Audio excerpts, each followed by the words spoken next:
Breaking news చూస్తున్నా. Macherla MLA Pinnelli రామకృష్ణారెడ్డిపై supreme court ఆంక్షలు విధించింది. హైకోర్టులో పిన్నెల్లికి ఇచ్చిన తీర్పును సుప్రీంలో నంబూరు శేషగిరిరావు సవాల్ చేశారు. పిన్నెల్లిని కౌంటింగ్ సెంటర్ కు వెళ్లొద్దంటూ సుప్రీంకోర్టు ఆదేశాలు జారీ చేసింది. ఈ నెల 6వ తేదీన హైకోర్టులో పిన్నెల్లి కేసును విచారించి పరిష్కరించనున్నారు. ఈవీఎం ధ్వంసం కేసులో నిందితుడిగా పిన్నెల్లి ఉన్న విషయం తెలిసిందే.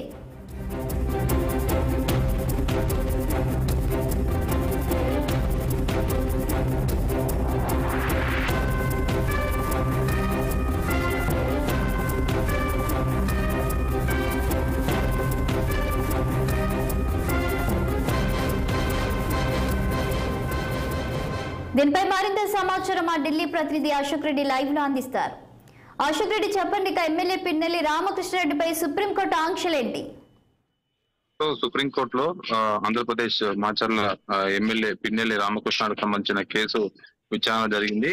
జస్టిస్ అరవింద్ కుమార్, జస్టిస్ సందీప్ మోహితా కూడిన ధర్మాసనం ఈ విచారణ చేపట్టింది. ఏదైతే హైకోర్టులో పిన్నెల్లి రామకృష్ణారెడ్డికి ఇచ్చిన తీర్పును సుప్రీంకోర్టులో సవాల్ చేశారు నంబూరి శేషగిరిరావు. ఈ సందర్భంగా కోర్టు కొన్ని కీలక వ్యాఖ్యలు చేసింది. పిన్నెల్లి రామకృష్ణారెడ్డికి కౌంటింగ్ సెంటర్ దగ్గరికి వెళ్ళకూడదు, ఆయన దూరంగా ఉండాలంటూ స్పష్టం చేసింది.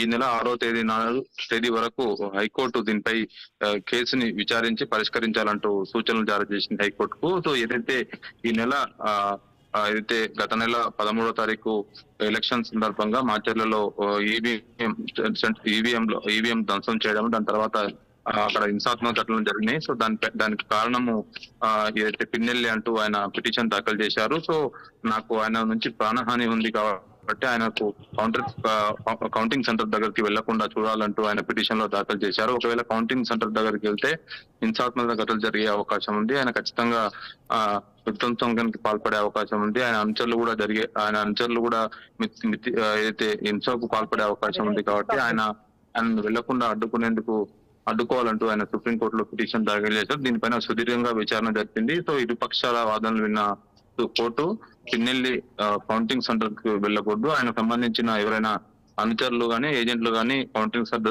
కౌంటింగ్ సెంటర్ దగ్గరికి వెళ్ళాలి తప్ప ఆయన వెళ్ళకూడదంటూ స్పష్టం చేసింది. సో ఈ నెల 6వ తారీఖు వరకు ఈ కేసుకు సంబంధించిన పూర్తిగా విచారించి పరిష్కారం చూపాలంటూ సుప్రీంకోర్టు హైకోర్టుకు సూచనలు జారీ చేసింది. సో ఏదైతే గత నెల 13వ తారీఖు నాడు జరిగిన ఈ ఘటన సంబంధించి రాష్ట్ర వ్యాప్తంగా కూడా చర్చ జరిగింది. ఈవీఎం కౌంటింగ్ అయితే ఎలక్షన్ బూత్ సెంటర్ లోపలికి వెళ్ళి దానికి సంబంధించిన ఫుటేజ్ రావడము, దాన్ని అంతా సో దీనిపైన విచారణ జరిపించాలంటూ ఆయన సుప్రీంకోర్టును ఆశ్రయించారు. ఓవరాల్ గా సుప్రీంకోర్టు అయితే కొన్ని షరతులు విధించింది పిన్నెల్లికి. థాంక్యూ అశోక్.